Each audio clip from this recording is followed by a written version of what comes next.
What schools did you go to? I went to the Madison. Now, where was that? The Madison is now.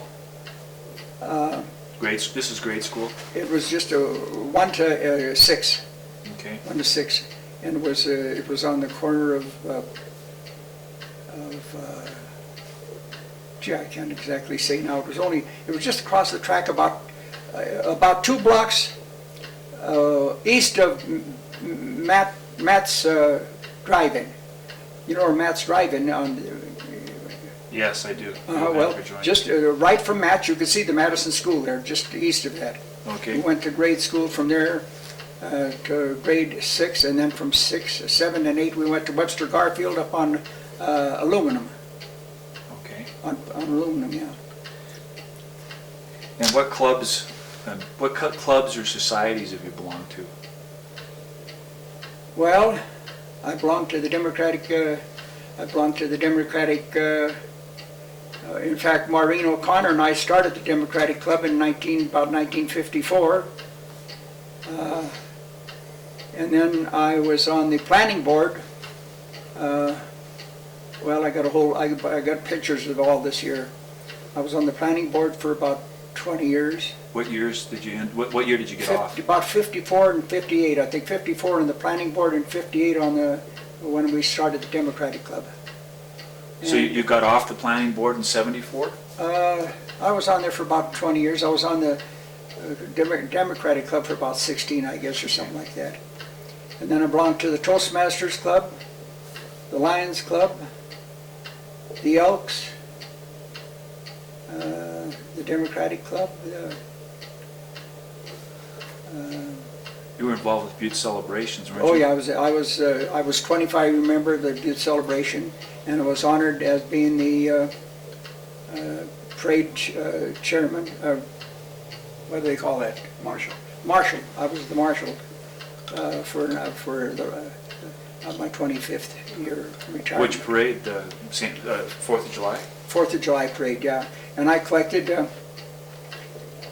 when we first started the Butte Celebration here, you know, I had an idea of passing the bucket along the route of parade to kick money, because the Butte Celebration was always looking for money. And so I suggested that, but they turned me down the first year. And next year I suggested that, and I said, now, we're short of money, but this is a way to pick it up. And so what we did is, I was chairman of the 4th of July parade. So what we did is I picked up different people, and I think Neil was on it. You picked up what you called it there too, in the parade. And so we started the Civic Center. We changed it from town because several times, you know, those little floats that we brought in had just washing machine motors in them, and they couldn't make it up Jensen's Hill to start the parade. You know where Jensen's drugugstore was on Montana Street? Yeah. Well, we couldn't push them. They had to push them up there because they didn't have power to go up there. And then coming down, there was no brakes on them, so several times they dang near ran into the corner bar down there. So that's when we decided to have it on the flat. Well, that's when we got a lot of criticism, you know. I mean, that's when we said, if you don't like it, join the Butte Celebration and you can have it uptown. So then everybody got acquainted with it. So we decided at that time to hold a Butte Celebration on the flat and the St. Patrick's Day uptown. So anyway, I started this program of collecting money on the route. And Neil Lynch was one of them, and Ange Petroni was another one, and anyway, we all grouped up, and there was one year that Dean Reed and I started after all the collectors went by, just about halfway through the parade, and Dean Reed and I collected almost as much money as the rest of them combined going along, because you have to have a knack to do that. You just can't hold the bucket, you know, and walk around. You walk around, come on, give us some money for the Butte Celebration, you know what I mean? Come on, you know what I mean? Well, one gives, you know what I mean, and then the other guy, how about you, you know, so they dig in their pocket, you know. So sure. Dean and I did a terrific job on it, so did Neil Lynch, but that's how we got money. I mean, a lot of the days, even today, I watch the kids and they just walk the bucket and walk around the parade. Somebody gives it to them, fine, but we'd walk up, and even if we didn't know too much, you're enjoying the parade, how about a donation here for Butte Celebration? And our buckets were so full that by the end of the time we'd have a little girl step in them to quash the dollars down. Now, how did Butte Celebrations start? How did that idea start? That started, now the way I understand it, that started because Butte Chamber of Commerce at that time wasn't promoting Butte too much. From what I understand, this is what I understood, and I could be wrong, but this is what they started Butte Celebration, to promote interest in Butte during the 4th of July. I do remember several times that I don't remember the Butte Chamber of Commerce ever being it, but I can remember in the later years when they were marching the 4th of July parade in Butte, that there was, like they said, 10,000 miners walking on the parade in Butte. I've seen that. I saw that time. And there were just lines and lines of firemen, miners walking the street of Park Street, going down the route of Park Street there. And they were just 10, 12, 15 thick across the street and half mile long, you know what I mean? But anyway, that's what I understand. So whether it's true or not, I don't know. I could be wrong. Yeah. But that's how we started Butte Celebration, to encourage activities. Okay, and then you'll have some pictures to show us here. Yes, I have some pictures, yeah. Okay, Neil, why don't you go ahead?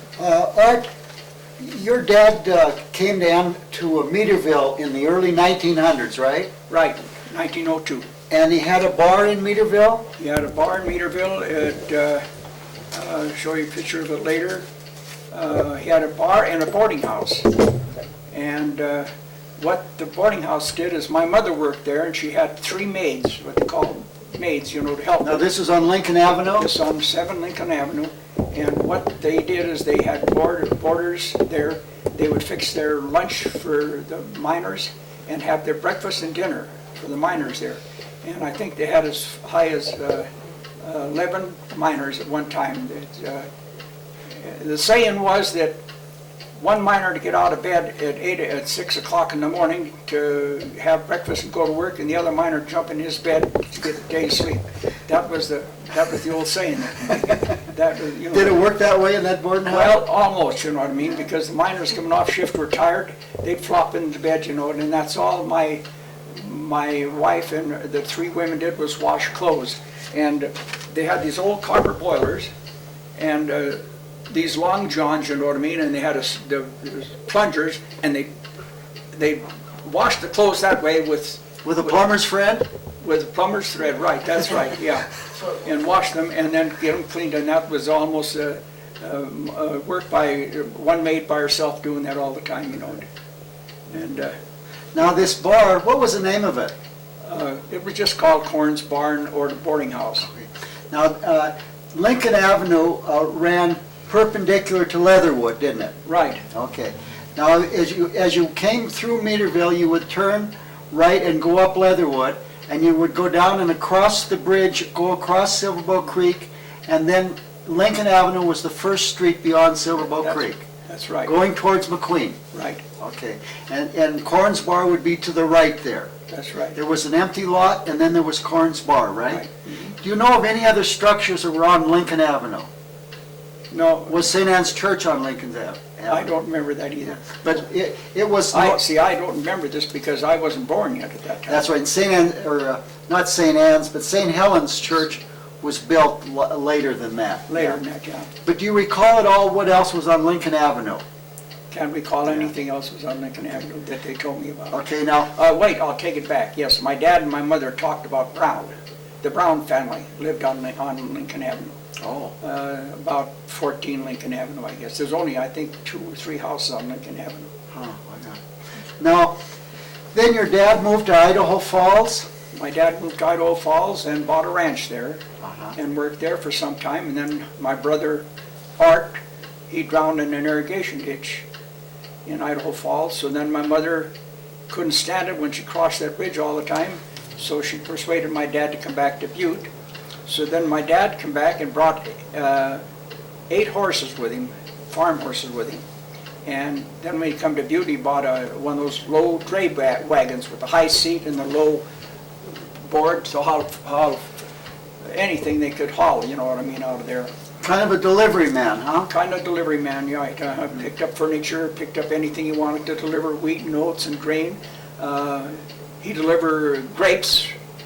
Somebody buy grapes maybe down on the west side or something else. He delivered the grapes. He He'd get the grapes from the manufacturer, from the warehouse or the railroad cars in Meaderville and haul them up there, you know what I mean? And So he delivered all over town. he delivered all over town. Was it a covered wagon? No, it wasn't covered, but he had a lot of blankets. When he hauled furniture, he did just like the storage people did here, covered them all with furniture so they wouldn't bounce around and get scratched and stuff like that. Now, you mentioned that he hauled furniture for Daly to the, when Daly built the hotel in Anaconda? Right. He made 2 trips a day. He'd start at 6 in the morning, or 5 in the morning, and make a trip down there. And To Anaconda from Butte. Anaconda, Butte, and return back, and then change horses, and take another trip at 2 o'clock, and deliver back and come back by dark. And then Olson, he also had a business there, and he was a Swede. Now, where was the business at? That was at 101 South Main, is just exactly butting Pekin's Cafe. The Peking. Pekin Cafe, it was right there on the corner, and across the street was a fountain where the horses used to drink. It was a huge fountain like this here, standing up on a pedestal, and had water flowing there, and people drink there too. There was a faucet there they could drink too, you know what I mean? And there was a place where a trough, like the horses could drink out of there, because they were right across the street. Now, is that where the post building is now? No, the post building was across the street, Where was the drinking fountain? just north of 101. Oh, 101. Okay, there's a building there now, isn't There's a there? building there now, Yeah. but this fountain sat out in the curb. It sat on the curb. It was huge. It was about 8 feet wide and about 4 feet high, so the horses could, wouldn't have to bend down to drink on it, And then there was a fountain there too. And Olson, he had his dray horses there too. Now, I like to reunite a story that I told about Olson, you know what I mean? Olson had a dray wagon, just like my dad, but he didn't have a car. But my dad had an old I don't know what it was, Buick.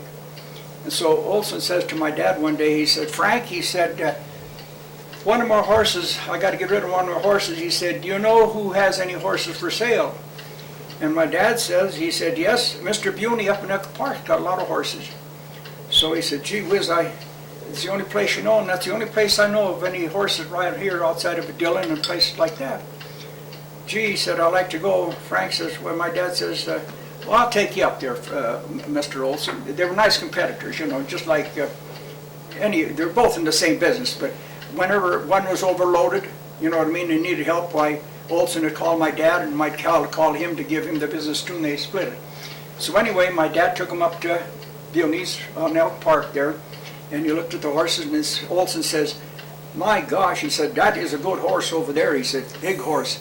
I like him. So he come over and looked at him, and Mr. Buney says, yeah, nice horse. He says, how much you want for it? He says, well, he said $50 or $25, I don't know what it was. But Mr. Buney said, he don't looking too good, you know what I mean? So, well, he said, that's all right. So he took him. So about 2 days later, Olson come down to my dad and he said, hey Frank, he said, you know that horse I bought from you, from Mr. Buney? He's blind, he can't see anything. What do you mean? He said, well, when I take him in the stall, he said, to feed him grain, he bumped his head against the head, you remember, when he was playing. So he said, I'll go back and see him, you know what I mean? So anyway, my dad took him back up there, and Olson says, Mr. Buney, he said, you sold me that horse and he's blind, he can't see. And Mr. Buney said, I told you he don't looking too good.